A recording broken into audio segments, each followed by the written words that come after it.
But I don't care about any of that. I want poor rural Americans to have health care. Well then you should vote Democrat. Democrats are the ones that want universal health care, big dog. Republicans aren't. For me, what have the Democrats done for anybody? The Affordable what have Care they Act? done for you? The Affordable Care Act? You know that was Romney's original. You know that was a Romney thing, right? Who did it pass under? But if Romney would have, who did it pass under? Anyway. Okay, Obama. Congratulations. Okay. Did that solve who is the party? Who is the party opposing the ACA? See, this is all you liberals. Who is the party opposing the ACA? You guys always want to fight. Who is the party opposing the ACA? Wait, hold on. This dude just commented, for example, I don't rent my house to black people because they don't look like me. What the fuck? Quite frankly, you need to subscribe to Rinnycast. Hey man, so I think you're wrong. Donald Trump is one of the greatest presidents we've had in the last 20 years. And it's kind of soy that you think he's not.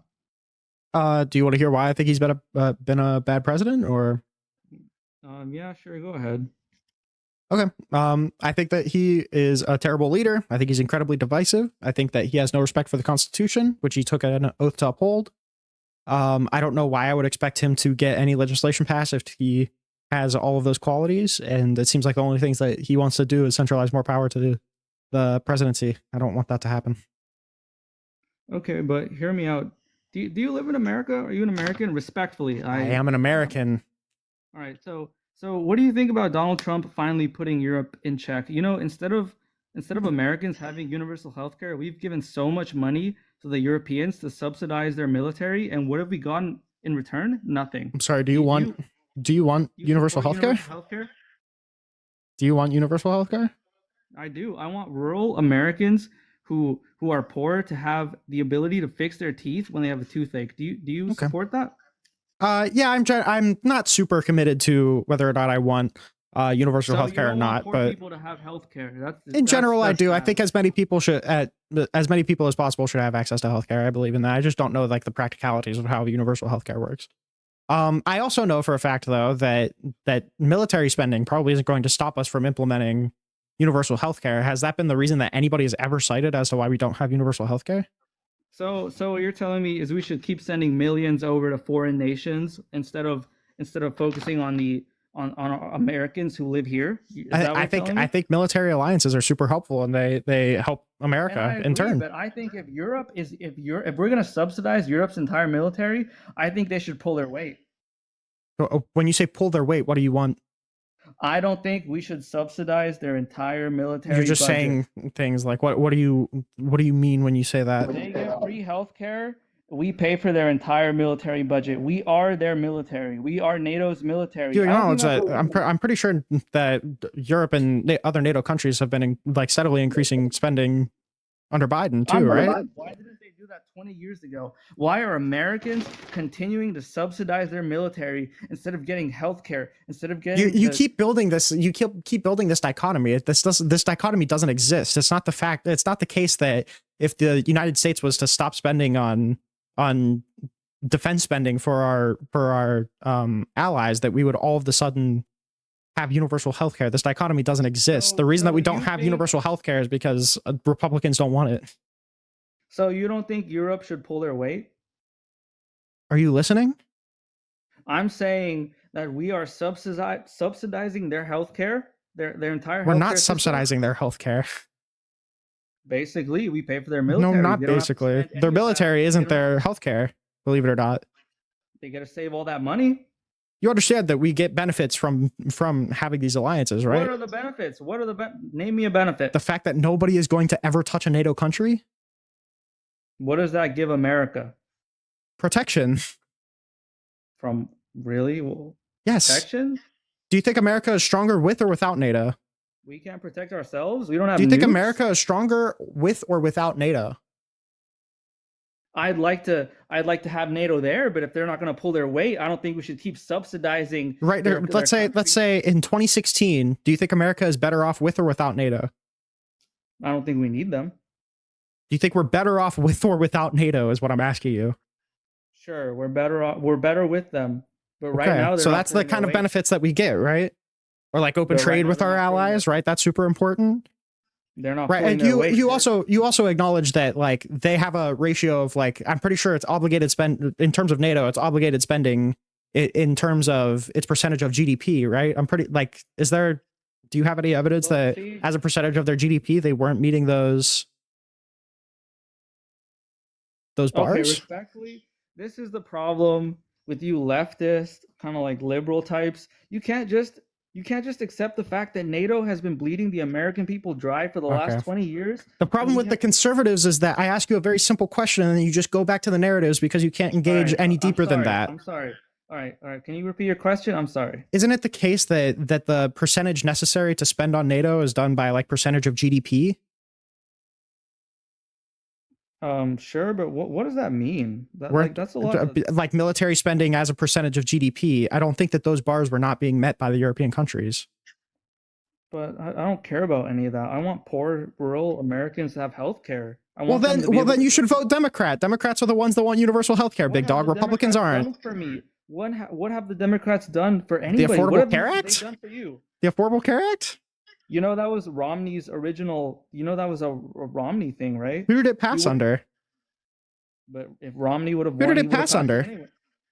Okay, Obama. Congratulations. So Okay. did that solve Who anything? is the party? Who is the party opposing the ACA? See, this is all you liberals. Who is the party do. opposing the ACA? You guys always want to Who fight. is the You don't who wanna is the fight. party opposing the ACA? What does that have to do with anything? Because it should tell me where your priorities are if you want universal health care. Look, I don't support. So, the because I'm Republicans. assuming that you don't know, the answer is Republicans. And then who was the president that was running on repealing Obamacare?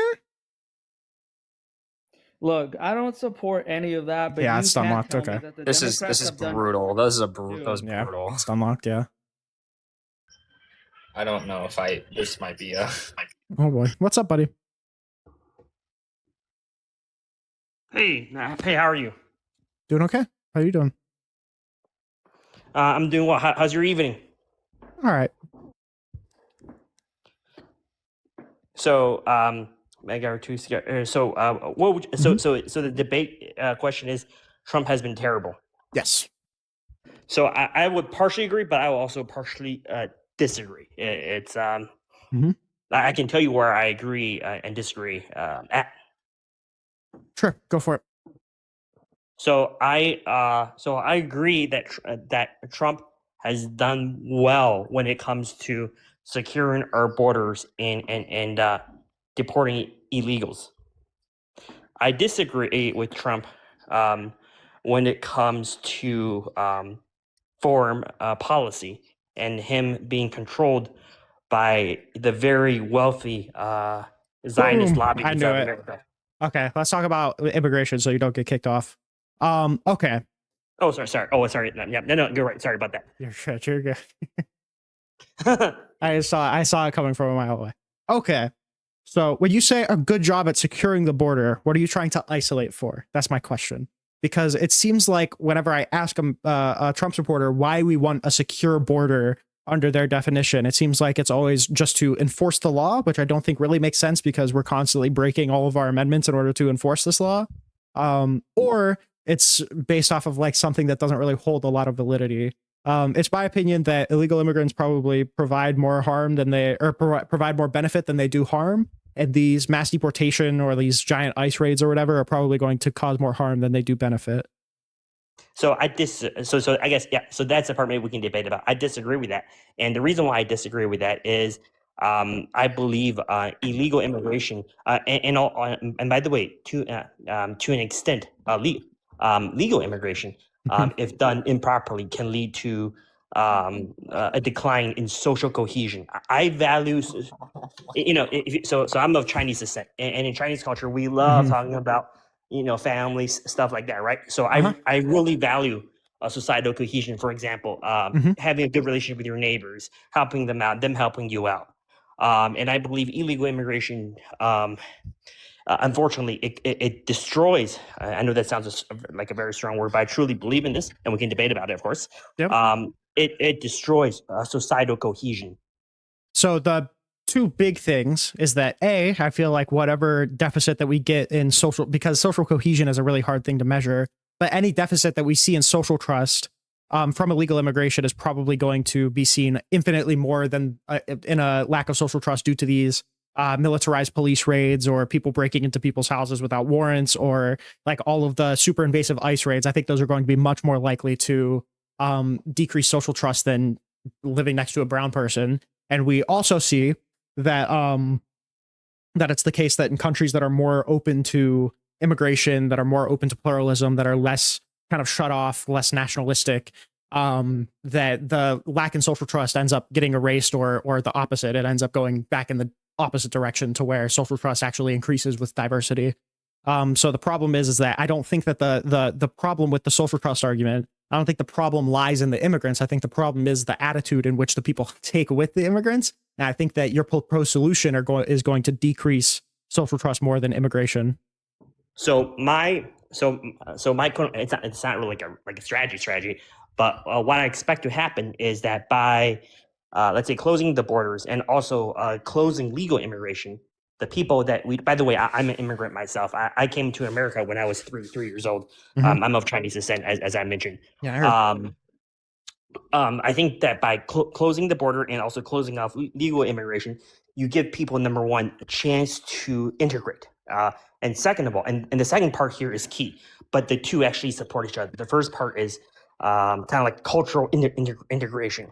And number two, eventual, and the key word here is eventual assimilation. So two questions to that.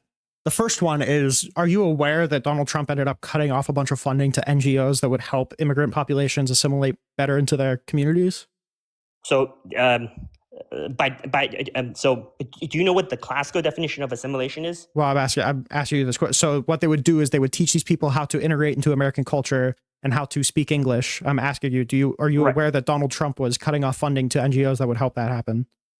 So I was not aware of that, but I believe that if you come in through the legal route, your kids, maybe not you, your kids would end up in school and, and learn English, which supports integration.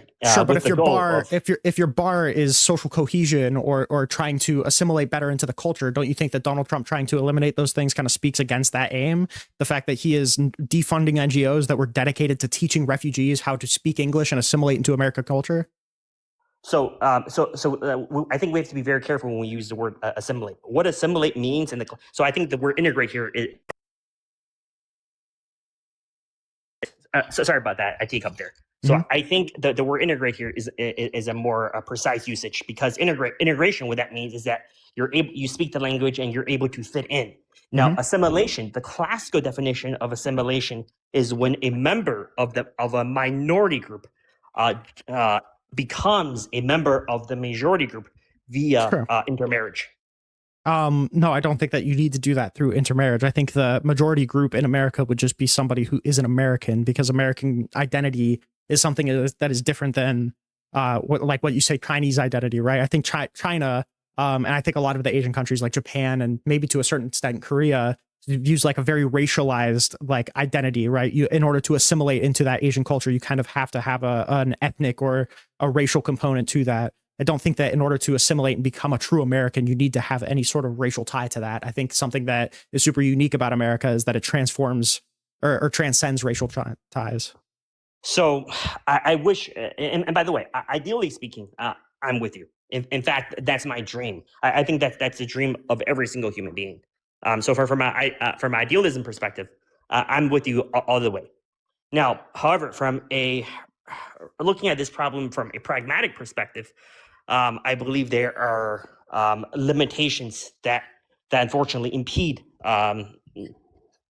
basically what some would refer to as like a colorblind society, if you may use that term.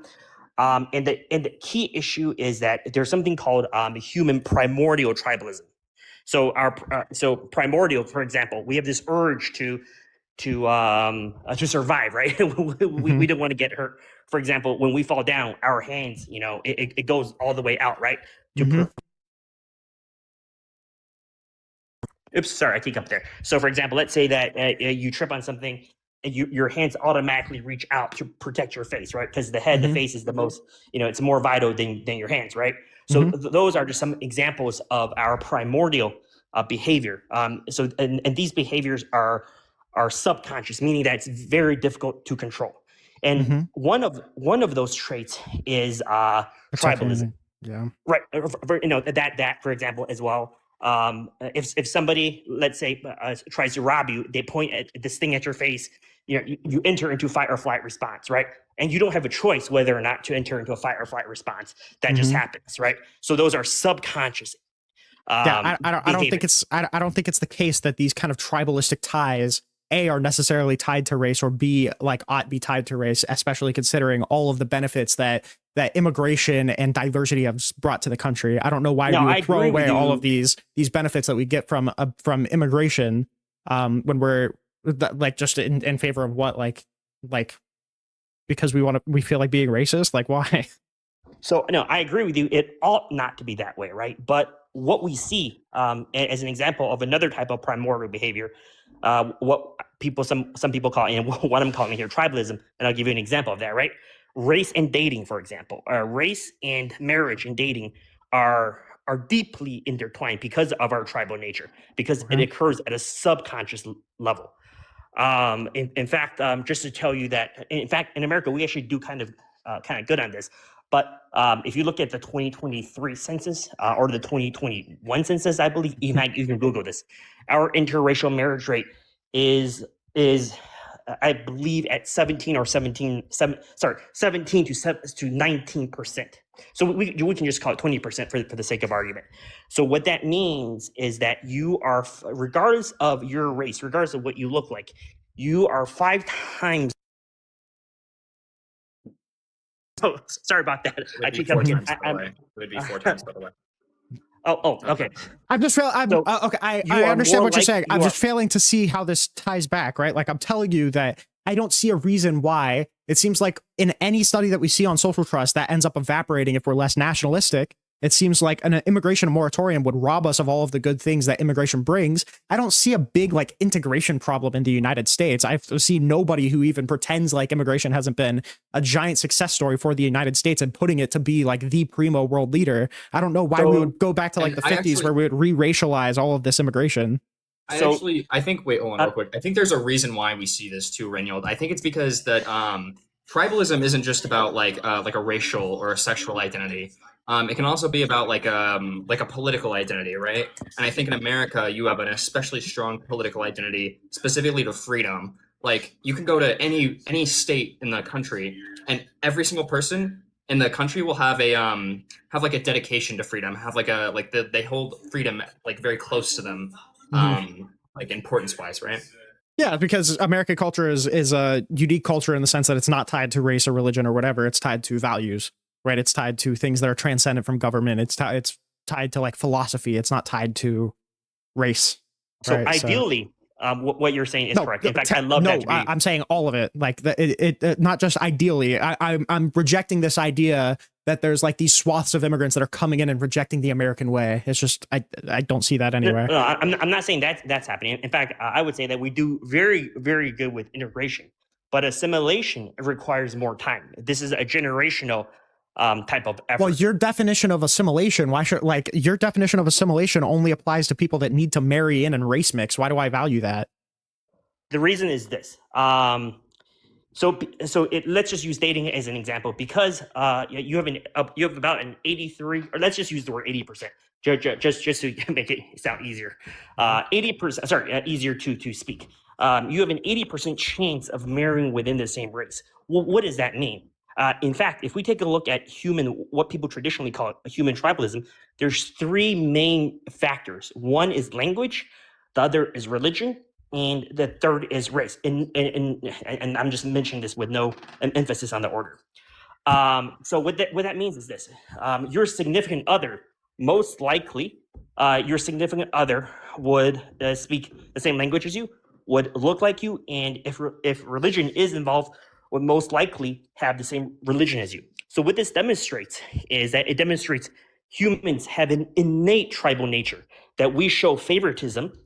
You're just giving me descriptions. You're just giving me descriptions. I'm asking for prescriptions. Why do I care about this? Because it shows you that humans, we tend to be closer. We tend to feel more comfortable living with those that look like us. So we have a basically. No, I don't think that is demonstrated. Considering, again, I already told you about the study that says that the deficit in social trust goes down in less nationalistic countries. So if you take a look at our marriage data from our census, are we just gonna ignore that? No, but what I'm saying, marriage is critical because that produces the next generation, right? So 83% of people choose to marry within the same race. In terms of immigrants coming here and like adapting American culture, I don't know why I care about. I don't know why I care about marriage rates or interracial marriages. I'm talking about people coming here and adopting the American. Like, okay, before we move on to like, think about it this way. Before we move on to your descriptions, do we agree that like diversity and immigration has been beneficial to America? So in some ways, yes. In some ways, no. In mass. That opens up another can of worms.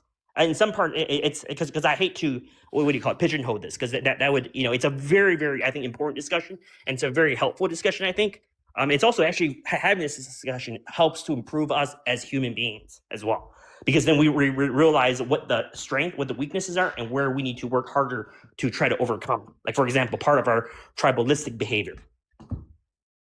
Now, so your question regarding why is this thing with marriage important? Let me just give you a quick example. No. Before that, I just want to make sure we're living on the same world, right? like, so my general argument is that immigration has been incredibly successful for America. I see no reason why we should put in a moratorium on it because of this arbitrarily drawn line that people aren't fucking each other if they're a part of different races. Like, because that shows humans have basically favorites. Who cares? Yeah, this is like there's a really you're giving me descriptives. I want prescriptive. Also, there's a really big distinction between like just living in the same country with someone and like engaging with them in a regular social manner and creating the next generation. Yeah, I don't. That doesn't. Why do I care? Why do I care if people just have like fuck people within their race or fuck people outside of their race? So why does that matter as to the benefits of immigration? It's not so much about caring, but I would say a better word. No, it is about caring. I'm asking you for prescriptives. Humans, it demonstrates that we all have a favorite race. Stop moving back to descriptives like people stay within their tribes. This is incredibly broad and it doesn't appeal to anything. Are you telling me, this is why I asked you this question, you seem very hesitant to answer it. Are you telling me that we should put in a moratorium on immigration, which has generally been beneficial, because people are not marrying outside of their race because you think immigrants need more time to do that? What I'm saying is that people need time to it. We need to put a moratorium there so you give people breathing room and time for integration and then eventually assimilation. Why? Because asking you why. The reason is, so for example, if black people and love white people just as much as white people love black people, the country stop moving to descriptive. I'm not asking you about descriptive people adhering to tribes. I'm asking you prescriptively, why should we put in a moratorium on this thing that has been incredibly helpful to the country because people aren't fucking people from the other race? What is the argument? I'm asking you for an argument, not a bunch of descriptions that you saw in a textbook. Okay. So let's say the economy goes bad. Okay. So so an example of our sorry, I keep up there. So an example of our tribalism is when the economy goes bad, we tend to congregate with those that look like us, and we react as groups, which can cause group violence. So this would destroy our country from within. It would tear us apart. Oh my god. This is the biggest fucking jump to conclusions I've ever seen. The people are slightly more likely to interact with other races in a more like slightly more.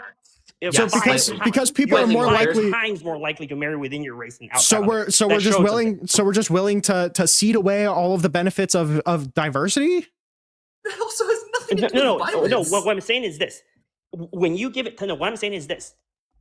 I'm not saying diversity is bad. What I'm saying is this: is that when you have diversity, you need time for assimilation. And then once people are assimilated, then you open up the doors again. Why? That's what I'm trying to say. The problems that you're ascribing with like assimilation are not big enough to outweigh the benefits that we get from immigration. Like a wider labor pool is really good, right? Like I think cultural exchange is incredibly important. So I'll tell you. I think there's necessarily immigration is going to bring more diversity. It's going to bring more productivity. It's going to bring a wider labor force. It's going to bring more innovation right? Like, So I'll tell you something that can happen, something very bad, okay? In sociology, there's something called, there's, okay, give me 1 second. I know this, I just suddenly can't get this off the tip of my tongue. mhm. It's downgrade. Yeah, in sociology, there's a term called downgrading. And what downgrading is when a once majority ethnic group, and by majority, I mean they form at least 51% of the population.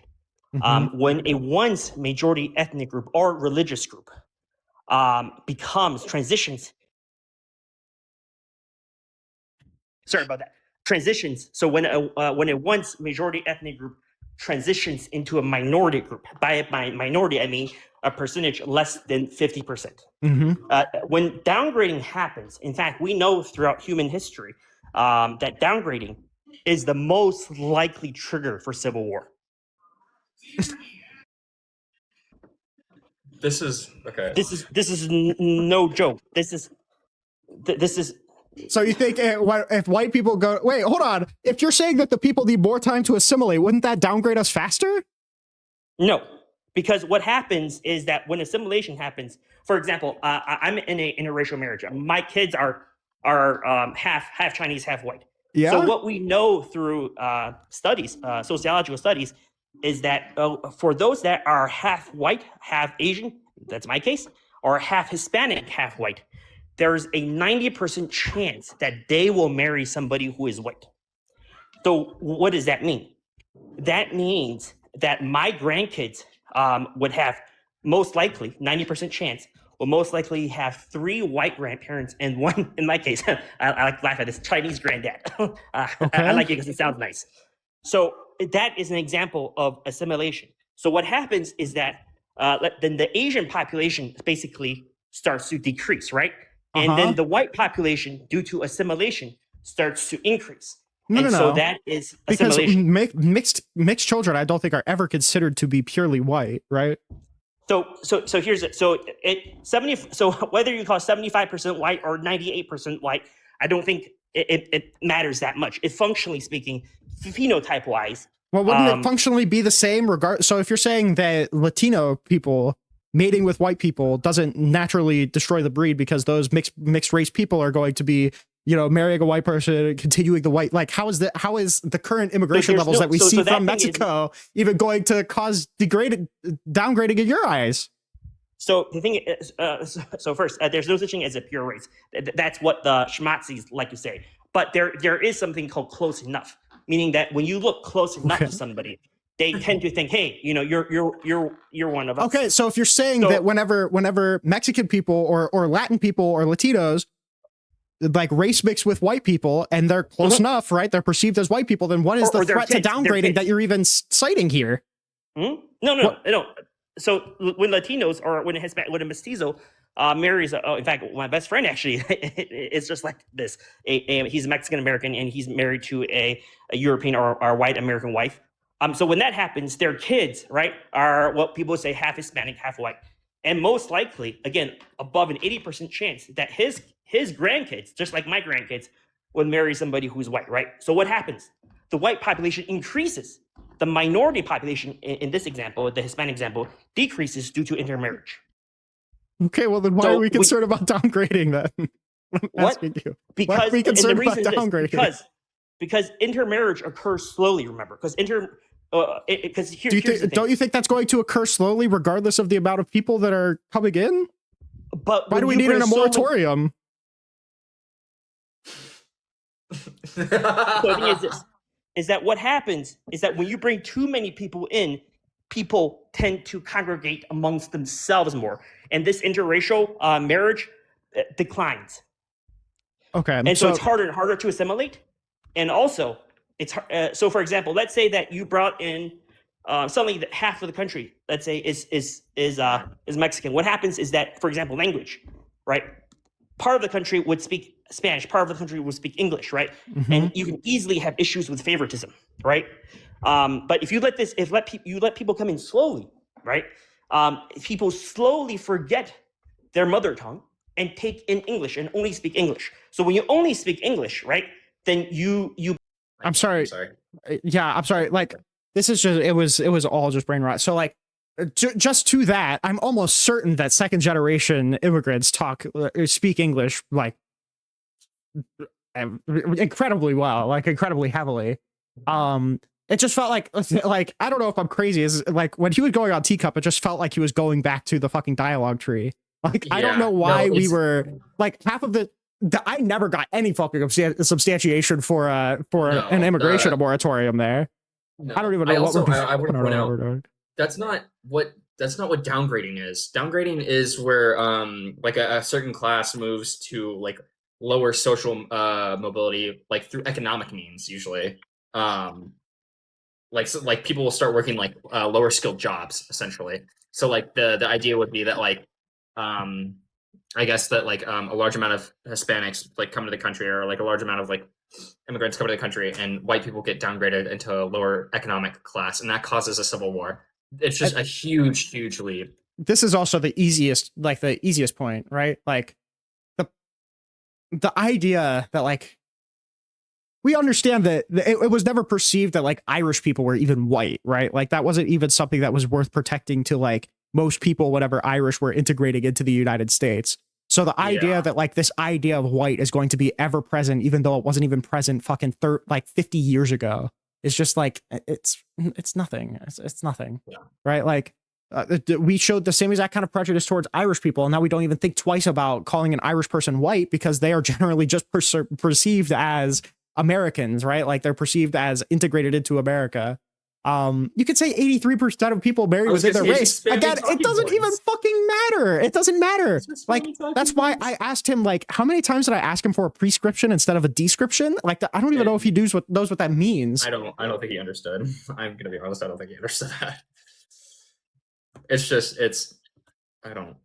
He is literally just like I need this question answered. When you were going off of the app, when you were teacupping, was it to go to your notes app to find out what the next talking point was? I have to know. Holy shit.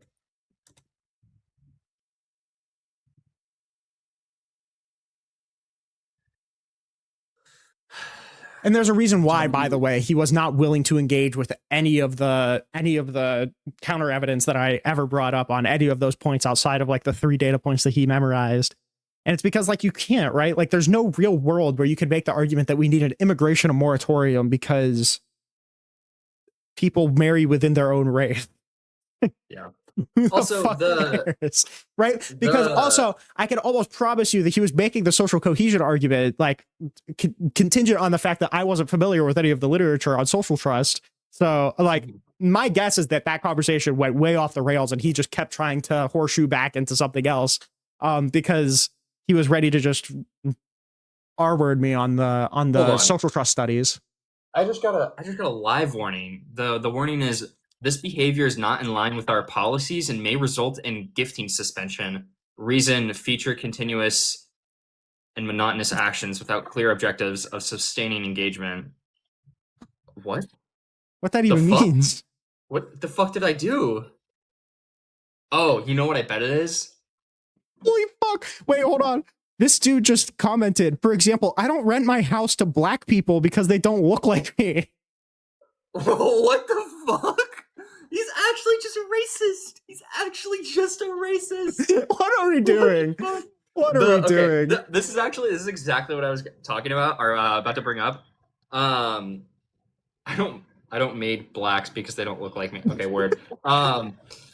The whole idea about like tribalism and that humans are tribal, or humans work off. There's the same thing in Black Pill too, that humans work purely off of like evolutionary psychology. It's just like all of these things, like you can ask anybody in the like sociology field, all of these things are true to an extent. Okay, these aren't like absolute things. Like most of the time, these aren't actually like what purely dictates our decisions. Like there are much more important things, like health of the economy, that would probably speak to more like how the country is doing, or like the well-being of the country. Well, also, I mean, like, it's also super true, the fact that like even if something is like evolutionary built into us, that doesn't mean that we ought to hold it, right? Like we can overwrite our biology to a certain extent. I'm sure a lot of people feel like a biological want to like violate people's consent, but we overwrite that because a society can't flourish with that. The same way that a society is not productive if we're just racist, right? Like racism is not a rational thing. Racism does not contribute to a productive society. Even if I were to grant that people weren't necessarily racist or like biologically tribal, who the fuck cares? That's why I kept asking. That's why I kept asking. Who the fuck cares? Holy shit, Dr. Blitz, my goat is in the chat. My goat.